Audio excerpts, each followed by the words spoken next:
আল্লাহ রাব্বুল আলামিন কুরআনুল কারীমের মধ্যে বলেছেন যে ইয়া দাউদ, হে দাউদ, সূরা সাদের 26 নম্বর আয়াতে আল্লাহ পাক বলেন ইয়া দাউদ, হে দাউদ, ইন্না জাআলনাকা খলিফাতান ফিল আরদ, হে দাউদ আমি তোমাকে পৃথিবীতে খলিফা করেছি।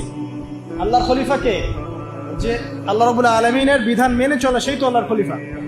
হে দাউদ আমি তোমাকে পৃথিবীতে খলিফা করেছি, তোমার কাজ কি? ফাহকুম বাইনান নাসি বিল হক, তোমার কাজ হচ্ছে মানুষের মধ্যে হকের মানদণ্ডে বিচার ফয়সালা করবে। আর হক কি আমি কিন্তু আগে বলেছি সূরা কাহফ 29 নম্বর আয়াতে যে হক সেটাই যেটা আল্লাহর পক্ষ থেকে নাজিল হয়। এই মানদণ্ডে তুমি মানুষের মাঝখানে বিচার ফয়সালা করবে। ওয়ালা তাত্তাবিউল হাওয়া, এবং তুমি তোমার প্রবৃত্তির দাসত্ব করবে না। ফায়ুদিল্লাকা আন সাবিলিল্লাহ, তাহলে এটা তোমাকে আল্লাহর পথ থেকে সরিয়ে নিয়ে যাবে।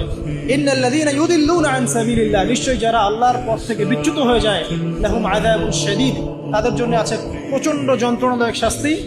বিমা নাসু ইয়াউমাল হিসাব, এই কারণে যে তারা হিসাবের দিনটা ভুলে গিয়েছে।